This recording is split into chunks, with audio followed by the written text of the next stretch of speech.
오늘 우리에게 주신 하나님 말씀 보겠습니다. 오늘 우리에게 주신 하나님 말씀은 요한복음 13장 2절 말씀입니다. 우리 한 절만 읽겠습니다. 요한복음 13장 2절 말씀 한 절만 있습니다. 마귀가 벌써 시몬의 아들 가룟 유다의 마음에 예수를 팔려는 생각을 넣었더라. 아멘. 좋으신 하나님, 이 시간 말씀드리려고 합니다. 주께서 주시는 생명의 말씀이 들려지는 은혜의 시간 되게 복 내려 주옵소서. 예수님의 이름으로 기도합니다. 아멘. 영국 옥스퍼드와 캠브리지에서 오랫동안 가르쳤고 이 시대의 크리스찬 최고의 지성이라고 일컬어지는 유명한 C.S. 루이스 교수는 이렇게 말을 합니다. 현대인들에게 있어서 귀신, 사단, 마귀에 대해서 가지고 있는 두 가지 극단적인 편견이 있다. 첫째는 귀신을 지나치게 믿는 거예요. 그럼 다른 건 뭐겠어요? 둘째는 귀신, 사탄, 마귀를 아예 믿지 않는 것. 이 두 가지는 아주 극단적 편견이다라고 지적을 합니다. 귀신을 안 믿는 사람, 또 귀신을 지나치게 믿는 사람, 지나치게 귀신의 힘을 믿는 사람들은 그 두려움을 통해서 귀신이 지배하기가 아주 좋은 대상이 된다고 하고요. 또 귀신을 안 믿는 사람은 아주 그 사람이야말로 귀신이 공략할 수 있는 최고의 대상이다라고 말을 합니다. 어제 그제 신문을 보니까 미국 스텔스 전투기 F-35A 도입 반대 운동을 하던 충북 청주 지역의 시민단체 활동가들이 이른바 간첩죄라고 불리는 국가보안법상 목적 수행 혐의로 입건됐어요. 한마디로 말해서 간첩이 체포됐다는 거예요. 간첩이. 그러면 간첩이 체포됐다는 얘기를 듣는 순간에 대부분의 사람들이 똑같은 말을 했을 거예요. 저도 그렇게 얘기했고. 뭐라고 했을까요? 지금도 간첩이 있어? 그렇죠?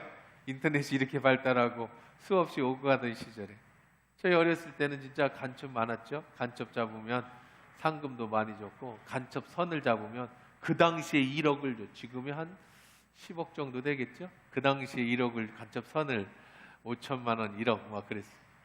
삐라도 뭐 쉽게 우리가 발견할 수 있었고 해외 한번 나가려면 소양교육이라고 해서 간첩 접선하지 말라는 교육을 제가 처음 나갈 때는 이틀을 동안 받았어요. 그런 시절에야 간첩이 아주 뭐 눈 뜨고 잘 찾으면 돈 버는 좋은 수단이었는데 지금 시대에도 간첩이 있나?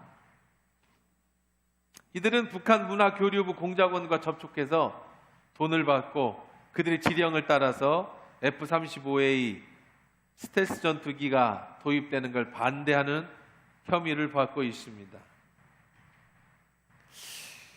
귀신, 사단의 존재도 그래요. 귀신이 없다고, 사단이 없다고, 마귀가 없다고 생각하는 사람들은 마치 간첩이 없다고 생각하는 사람들에게 간첩이 들어와서 마음껏 휘젓듯이 그런 사람들에게는 귀신이 들어와서 사탄이 들어와서 그들의 사람의 마음을 완전히 조종할 수 있습니다. 오늘 본문은 한 절 짧게 읽었습니다. 마귀가 벌써 시몬의 아들 가룟 유다의 마음에 예수를 팔려는 생각을 넣었더라. 누가? 마귀가. 성경은 이 마귀, 사탄, 귀신에 대해 정체에 대해서 분명히 말씀하고 계십니다. 성경은 귀신에 대해서 어떻게 얘기할까요? 여러분이 귀신의 존재, 사탄, 마귀의 존재를 믿든 안 믿든 중요하지 않습니다. 성경은 분명히 사단, 귀신, 마귀는 존재한다라고 이야기하고 있어요. 하나님이 처음에 에덴 동산을 창설하시고 인간을 에덴 동산에 두셨습니다. 하지만 인간이 하나님을 배반합니다. 그리고 에덴 동산에서 쫓겨납니다. 어디로 쫓겨났어요? 우리가 살고 있는 이 지구, 이 땅, 물론 에덴 동산에 이 지구에 있지만 이 우리들이 살고 있는 이 세상으로 쫓겨났습니다. 추방당했습니다. 그런데요, 이 세상은 이미 인간보다 먼저 하나님을 배반하고 추방당한, 쫓겨난 타락한 천사들이 지배하고 있던 곳이었습니다. 다시 말하면 사단이 아담과 하와를 유혹해서 그들로 하나님으로부터 쫓겨나게, 에덴 동산에서부터 쫓겨나서 사단이 장악하고 있는 이 땅으로 오게끔, 그래서 자기의 신복을 만들기 위해 작전을 걸었고, 그 결과 아담과 하와는 이 땅으로 쫓겨났다라는 거예요. 그래서 모든 인간은 사단의 영향력 아래에 놓이게 되었습니다. 이것이 성경에서 말하는 사단의 정체예요. 그걸 가장 잘 보여주는 게 예수님이 사단에게 시험을 당하시는 장면입니다. 마태복음 4장, 마가복음 1장, 누가복음 4장에 공간복음에 모두 예수님이 사단에게 시험 받으시는 그 장면이 나오죠. 예수님의 공생에, 다시 말해서 개인적인 삶이 끝나고 하나님의 사역이 시작되어지는 공생의 첫 번째는 바로 사단의 시험과 함께 시작되어졌다라는 겁니다. 이미 이 땅에 공중권세를 잡고 있는 사단은 예수님마저도 시험했습니다. 그리고 그 싸움은 예수님의 공생의 시작과 함께, 그리고 예수님이 십자가에서 죽으시고 부활하실 때까지 계속되어졌어요. 더 엄밀히 말하면 예수님이 태어나기 전부터 사단의 공격이 더 강하게, 그래서 그 많은 아이들을 죽이는 장면도 예수님이 시작부터 나오게 되지 않습니까? 이미 세상의 공중권세를 잡고 있는 사단은 예수님을 시험할 때 이렇게 시험합니다. 이렇게 유혹합니다. 이게 사단의 유혹하는 대표적인 방법인데, 돌을 떡으로 만들어 먹어라.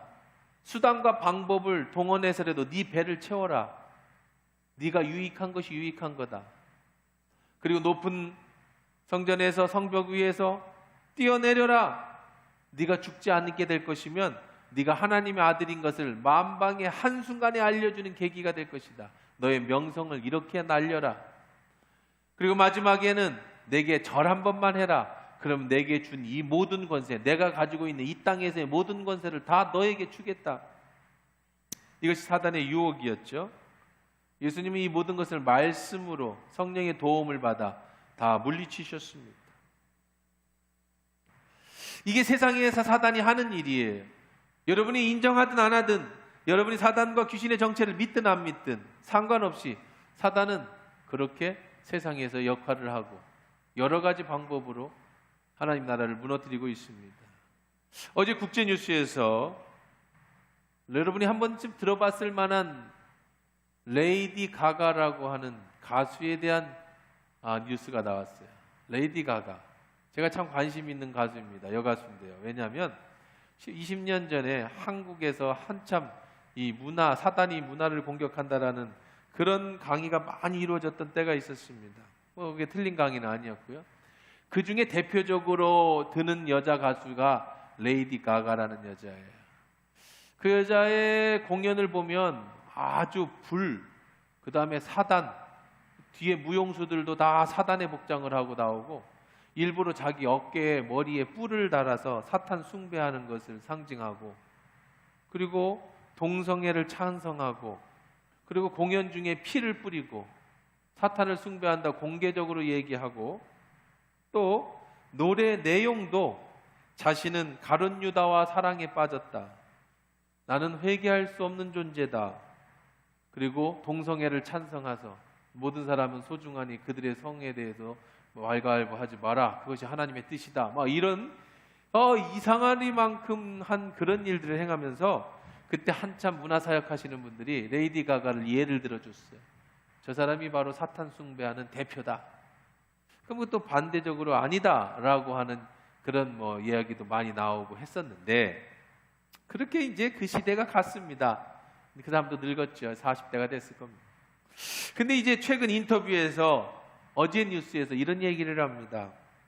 자신은 19살 때 프로듀서한테 성폭행을 당했다.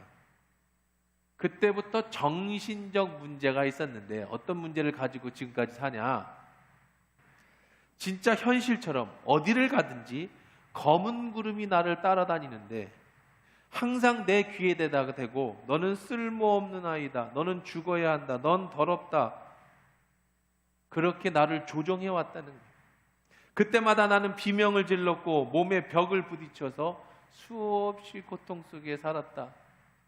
그래서 자기가 지금 귀신에 사로잡혀서 지금까지 살았다라는 것을 어느 인터뷰에서 공개적으로 그렇게 말을 했습니다.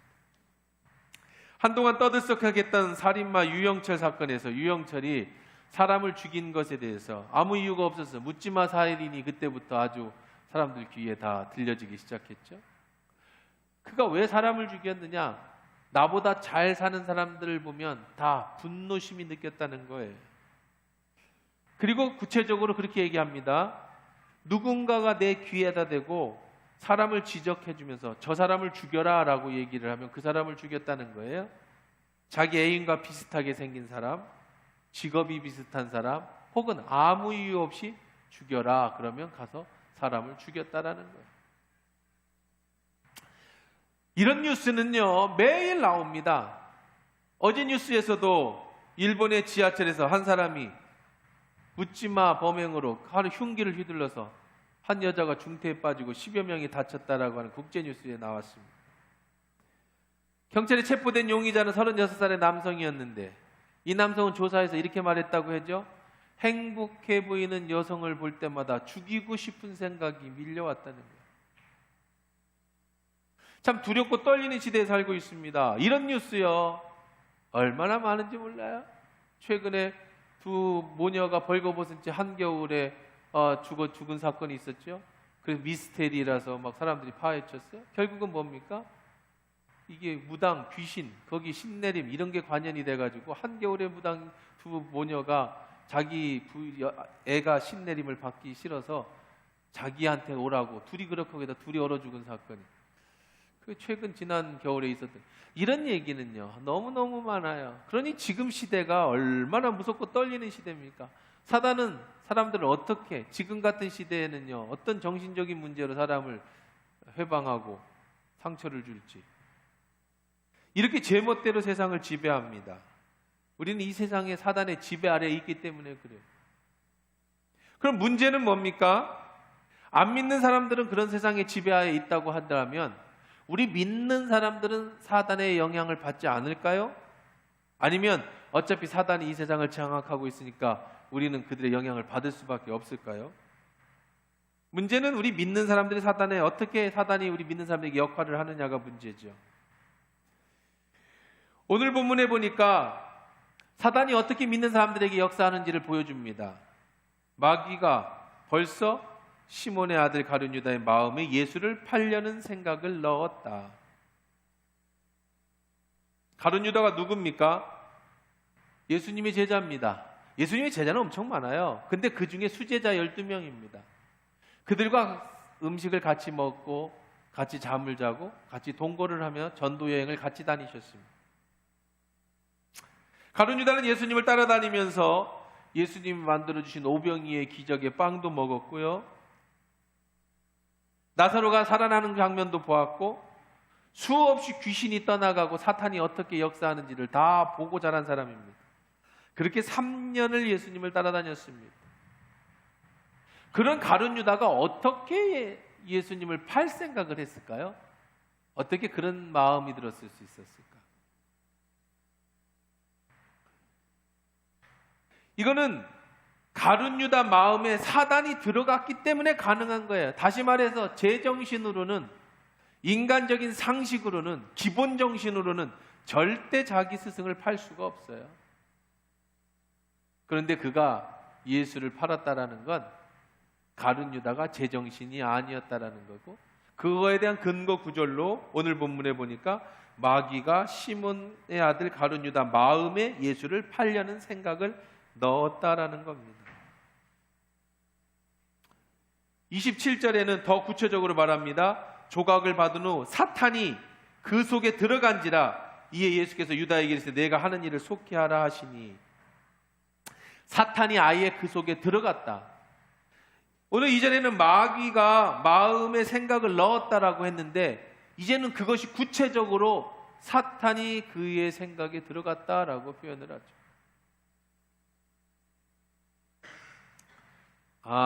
여기서 우리가 알 수 있는 건 분명한 것은 사탄도 믿는 사람을 공격한다라는 거예요.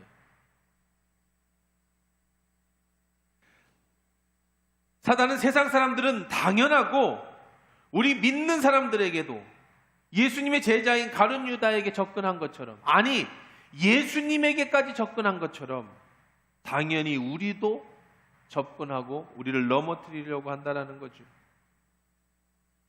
예수님도 시험한 사탄인데 누군들 시험하지 못하겠습니까? 근데 결론적으로 얘기하면 그거예요. 아무리 사단이 그렇게 공격한다 할지라도 여러분이 예수 안에 붙어 있으면, 십자가의 보혈 안에 있으면 그 보호 아래 절대로 여러분을 넘어뜨리지 못한다는 것은 결론입니다. 그것은 당연한 거예요.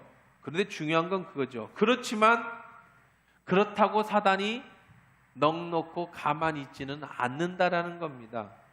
사단은 전쟁을 선포합니다. 가룟 유다가 예수님의 제자가 됐기 때문에 사단이 가룟 유다를 건들지 못한 게 아니에요. 믿는 여러분들을 건들 수 있다는 거예요. 여러분이 예수의 십자가 안에 있으면 사단이 여러분을 건들 수 없지만, 여러분을 넘어뜨릴 수 없지만, 뺏어갈 수는 없지만, 그러나 사단이 가만히 있지는 않는다는 겁니다. 사단은 전쟁을 선포합니다. 믿는 사람과 예수님 사이에 여러분들 그 사이를 갈라놓으려고 합니다. 끄집어내려고 합니다. 떨어져 나가게 하려고 합니다. 그래야 사단은 공격할 수 있기 때문에 그래요. 여러분이 예수 안에 있으면, 우리가 예수 안에 있으면 당연히 안전하고, 십자가의 보혈은 사단의 공격으로부터 우리를 안전하게 보호하고 지켜주지만,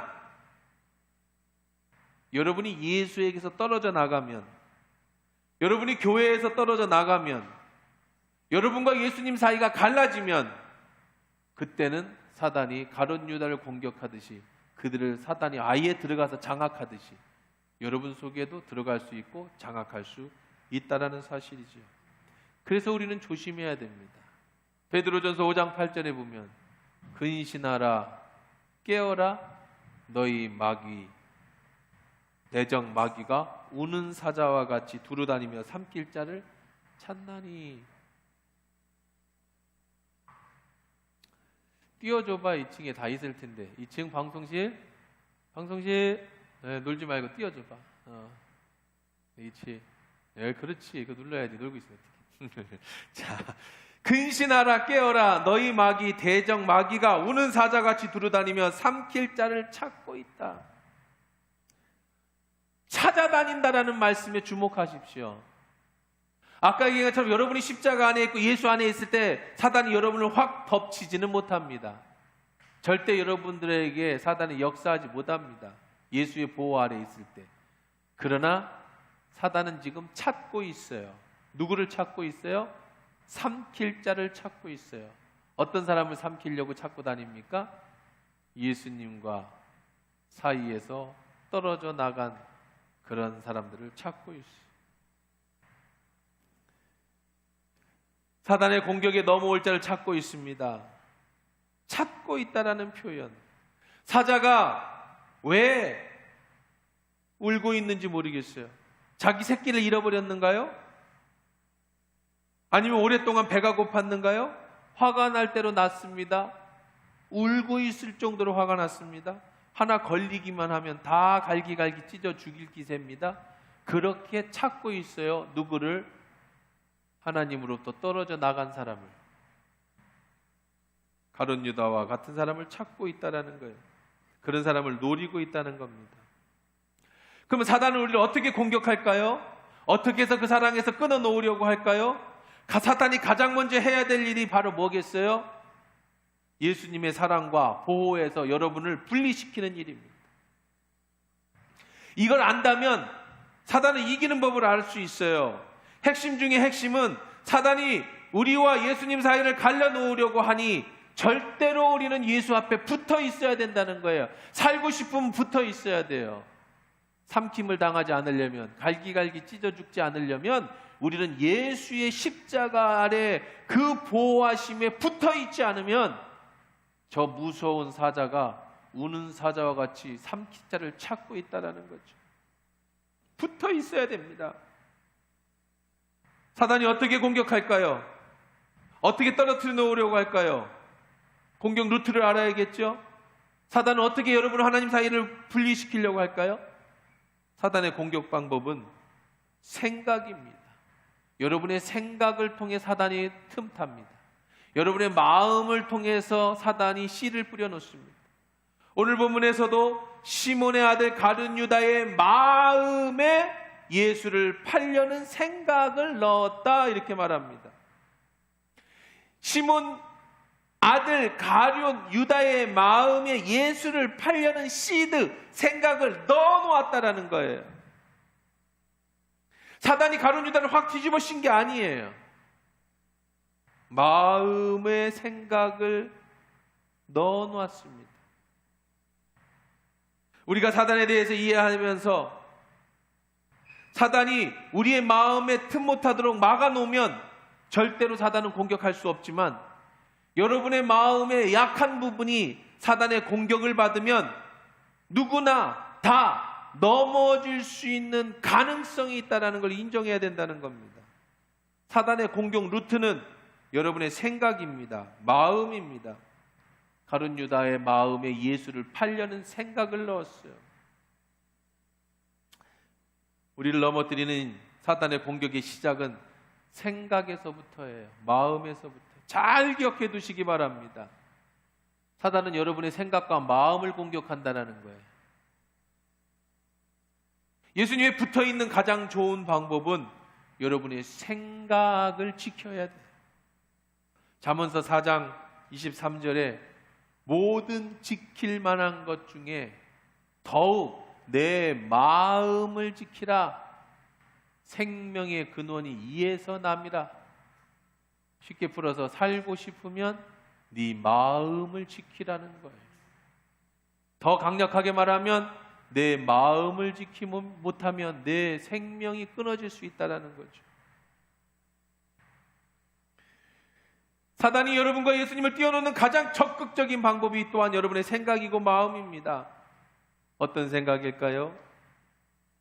억울한 생각, 억울해, 두려운 생각, 피해 망상과 피해 의식, 온자추잡하고 음란하고 더러운 생각, 남을 해하려고 하는 그런 마음의 생각, 원수를 갖고 싶은 그런 분노, 어떤 사람에 대해서 서운한 마음의 생각, 하나님보다 세상이 더 좋아지려고 하는 세상 것에 대한 생각, 이런 생각들이 여러분의 마음을 지배하기 시작합니다. 그런 것들이 여러분을 유혹하기 시작합니다. 특별히 사람과 사람의 관계를 깨트리는 가장 사단의 공격 방법이 바로 이 마음이에요. 서운한 생각을 들게 합니다. 그래서 오해하게 만듭니다. 예수님이 어제까지 지난주까지 말씀드린 예수님의 방법은 뭐였어요? 사랑이었습니다. 예수님은 충분히 서운할 수 있어요. 그런 제자들을 보고 정말 답답하고 화가 날 수 있습니다. 하지만 예수님은 사랑하시되 끝까지 사랑하셨다. 지금은 저들이 이 모양이지만 성령을 받고 십자가를 질 제자들을 불쌍히 여기셨다. 사랑하면 모든 것이 용납된다. 지난주 말씀이었습니다. 이것이 예수님의 방법이라면 사단의 방법은 그 사랑을 의심하게 만드는 거예요. 사람과 사람 사이의 사랑을 깨트리게 하는 겁니다. 오해하게 만드는 겁니다. 사랑이 사랑되지 못하게 하는 방법입니다. 그것이 교회에서 목회자와 성도 간의 오해를 만들고, 성도가 성도 간의 오해를 만들고, 가정에서 남편과 부인의 오해를 만들고, 자녀와 부모의 오해를 만들고, 직장에서 상사와 부하의 오해를 만들고, 친구 간의 오해를 만들고, 그런 것들이 생각이 커지면 결국은 그 관계가 깨어지죠. 그렇게 해서 가정이 깨집니다. 그래서 하나님과의 여러분의 관계가 깨집니다. 교회가 분열됩니다. 그것이 사단이 노리는, 사단이 가지는 강력한 무기라는 거예요. 탕자가 어느 날 부모님의 잔소리가 듣기 싫어졌습니다. 아버지의 사랑이 사랑으로 더 이상 다가오지 않았습니다. 아버지의 재산이 눈에 보이기 시작했습니다. 그래서 그는 아버지의 재산을 받아서 아버지와 관계를 깨트리고 떠나가죠. 거기에서 비극이 시작됩니다. 마음에서부터 이미 죄가 시작되어지는 거예요. 사단의 마음의 공격에서부터 먼저 우리들은 점점 마음을 잃으면 생명을 잃기 시작된다는 거예요. 대표적인 사단의 공격 루트는 우리의 마음을 세상적인 유혹을 하는 것과 신앙적으로 우리를 유혹하는 것들입니다. 세상적 유혹이라는 것은 세상의 모든 문제의 시작입니다. 도박, 마약, 약물 중독, 알코올 중독, 음란, 탈선, 이 모든 결과의 시작은 사단이 그런 생각을 마음에 넣는 데서부터, 그런 것이 씨가 땅에 떨어지면서 남의 돈을 쉽게 먹으려고 하는 마음이 들어가는 것부터, 작은 음란한 것들의 생각에서부터 이것이 점점 자라게 되죠. 사람마다 다 약한 부분이 있어요.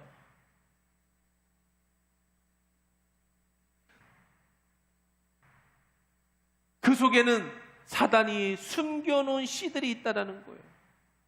오늘날 많은 사람들이 도박장에 가서 재산을 탕진합니다. 부모에게 받은 유산을 한순간에 다 날려버립니다. 공짜로 남의 것을 먹고자 하는 그런 마음의 씨가 자라면서 결국은 자기가 파멸하게 되는, 유흥장에 갑니다. 술에, 마약에, 가족에, 가정에, 이혼에, 돈의 노예가 되고 물질의 노예가 되고, 이런 모든 일들, 결국은 생명이 무너지고 결국은 과정이 다 깨지면 그때 내가 나중에 사단에게 속았다고 땅을 치며 후회하게 되지만 이미 늦어버렸어. 마음을 지키지 못했기 때문에, 시작부터 끊지 못했기 때문에.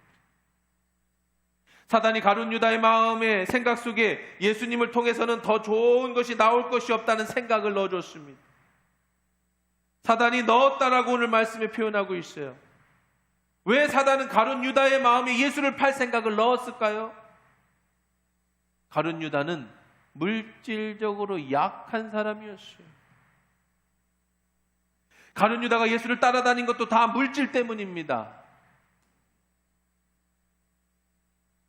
나드 한 근을 예수님의 발에다 붓고 자기 머리털로 예수의 발을 닦아주며 예수의 장례를 준비한 마리아를 향해서 어찌하여 그 많은 돈으로 허비하였느냐? 그것이 300데나리온이나 될 텐데 그것으로 가난한 사람들에게 나눠주면 훨씬 유익하지 않았겠느냐? 그러나 거기에 뭐라고 그랬어요? 저는 도적이라 가만히 훔치고자 함이라. 온통 머릿속에 돈이었어요. 세상에 전부 돈으로 보였습니다. 예수를 따라다닌 이유도 예수가 대장이 되고 예수가 왕이 되면 내가 최소한 나랏돈을 움직일 정도의 재정부장은 하겠구나. 12제자들 중에서도 재정을 가룟 유다가 맡았습니다. 그는 예수님을 3년이나 따라다녔지만 바뀌지 않았어요. 예수님을 돈으로 봤습니다. 돈벌이와 수단으로 생각을 들었습니다. 저런 능력 가지면 돈 많이 벌겠구나. 그런 목적으로 예수를 따라다녔습니다. 사단이 어떤 형체로 유혹한 게 아닙니다. 생각으로 유혹했습니다. 그러던데 예수님이 왕으로 입성하셨지만 계속해서 자기는 죽어야 된다고 얘기합니다. 가룟 유다는 점점 실망이 됐어요. 저 양반이 죽으면 나는 뭐가 되는 거야? 잘못했다가는 지금 로마를 항거하는 그런 잔당 세력이 돼서 내 목숨까지도 잃게 생겼네. 그럼 어떻게 해야 내가 살까? 로마에 예수를 팔아버리면 돈도 생기고 예수가 죽은 후에 나는 최소한 저 잔당에 대해서 끌려가서 비참하게 끝나지는 않겠구나. 그래서 터무니없는 가격인 노예 한 명의 값인 은삼십에 예수를 팔아버립니다. 우리 안에 예수보다 더한 세상의 것이 내 안에 있다면 그것은 사단의 도구로 분명하게 쓰임받을 수 있습니다. 여러 가지겠죠. 가룟 유다 같은 물질일 수 있습니다. 음란한 생각일 수 있습니다. 명예심일 수도 있습니다. 시장까지 지낸 사람의 마음속에 음란한 생각이 들어가니 결국 그것이 자기의 생명을 끊어버렸어. 그러지 않았다면 지금 대선 주사로 뛰었을 것인데, 그런 작은 것들, 그런 작은 씨앗들이 내 마음에서 자라면 결국은 생명을 빼앗아가게 되는 것이요, 그것이 사단의 공격 루트입니다. 그것이 우상입니다. 내 안에 예수보다 더 사랑하는 것, 물질이 됐든 관계가 됐든 명예가 됐든 어떤 것이 됐든 그것이 결국 우리를 죽이는 도구가 되는 거지. 사단의 공격을 이기는 법은 다른 거 없습니다. 생각을 바르게 가져야 돼. 나쁜 생각이 들 때, 내 마음에 사단이 어떤 씨앗을 뿌려줄 때 누군가에 대해서 오해하는 마음이 들고 억울한 생각이 들고 화가 나고 분이 생기고 여러분의 마음에 어떤 것들이 들어오면 그때 여러분 귀 기울이십시오. 이것이 사단을 여러분에게 유혹하고 사단을 여러분을 노리는 공격이라는 사실이에요. 그때 우리에게는 다행스럽게도 성령님이 내 안에 계십니다. 동일하게 성령님 말씀하십니다. 네가 참아야 된다. 네가 이해해야 된다. 네가 용서해야 된다. 결정은 여러분이 하는 거예요. 예수님의 말씀으로 사단을 이기셨듯이 여러분의 그런 세상에 더러운 것이 들어올 때 절대적으로 성령님은 꼭 말씀하십니다. 안 하시지 않습니다. 여러분이 하나님의 자녀라면 하나님은 반드시 말씀하십니다. 그때 하나님의 말씀을 듣고 끊을 건지, 생각을 지배할 것인지, 문을 닫을 것인지, 아니면 하나님의 말씀을 무시하고 마음의 문을 열어서 마음껏 사단이 여러분의 마음을 장악해서 움직이게 할 것인지, 결정은 여러분에게 달렸어요. 그래서 책임도 여러분이 지는 겁니다. 사단을 절대로 핑계대거나 탓하지 마십시오. 마치 2절 읽어보면 마귀가 벌써 시몬의 아들 가룟 유다의 마음에 예수를 팔려는 생각을 넣었다. 사단이 시켜서 가룟 유다가 그렇게 한 것처럼 느껴집니다. 절대 그렇지 않습니다. 아담과 하와가 사단의 유혹을 받아서 선악과를 따먹었다 하더라도 그 죄값은 아담과 하와가 받아야 되는 거예요. 왜요? 마음의 결정은 아담과 하와가 했어요. 가룟 유다 마음에 이 생각이 들었다고 해서 사단이 그런 게 아니라 그 결정은 가룟 유다가 했어요. 그는 결국은 창자가 터지면서 그렇게 비참하게 피바치해서 죽음을 맞이하며 인생이 끝나지 않았습니다. 사단이 여러분의 생각을 어떻게 공격할지 그건 수없이 많습니다. 여러분이 약한 부분이 어떤 것인지 너무너무 많아요. 하지만 사단은 그런 것들을 통해서 여러분을 유혹하고 넘어갈 때 분명하고 확신하게 여러분이 막아설 수 있는 믿음의 결단과 하나님의 음성을 들어야 돼요. 그뿐만 아닙니다. 사단은 신앙적으로 여러분을 공격합니다. 어떻게 공격할까요? 예배를 방해합니다. 기도를 방해합니다. 오늘 몸이 찌부둥한데 교회 나가지 말까? 오늘 하루 빠진다고 뭔 일이 있을까? 특별히 이런 코로나 시절에는 이거 변명하기도 좋고 핑계대기도 좋아요. 그러면서 점점 하나님과 여러분 사이를 멀어지게 합니다. 예배 시간에 딴 생각이 들게 합니다. 예배를 구경꾼으로 참석하게 만듭니다. 적극적으로 예배에 참여하지 못하게 만듭니다. 성경을 읽지 못하게 만듭니다. 바쁘게 만듭니다. 열심히 충성하고 봉사하려고 하면 괜히 이상한 사람의 소리를 듣고 그거에 질투 섞인 목소리에 충성하고 봉사하려는 의지를 꺾어버립니다. 또한 사단이 연합작전을 짜지요. 다른 사람을 헌담하고 교회를 헌담하고 목사님을 헌담하고 다른 사람을 이간질하는 무리들을 만들어 활동하게 합니다. 그래서 무리가 무리를 대척해서 싸우게 합니다. 교회를 깨트립니다. 예배를 형식적으로 드리게 만듭니다. 세상 생각과 말만 하도록 세상의 생각을 집어넣습니다. 수없이 수십만 방법으로 여러분의 생각을, 여러분의 마음을, 교회를 공격해서 그들의 1차적인 목적이 뭐예요? 하나님으로부터, 예수님으로부터 여러분을 분리시키는 거예요. 교회가 건물이 아니에요. 여러분, 우리들이 교회입니다. 인간 관계가 교회예요. 예수 그리스도를 나의 구주를 믿은 사람들의 모임이 교회예요. 여기에 분열을 가져다 줍니다. 상처를 가져다 줍니다. 부부간의 오해를 심어줍니다. 그래서 결국은 분리되게 만드는 게 사단의 역할이라고.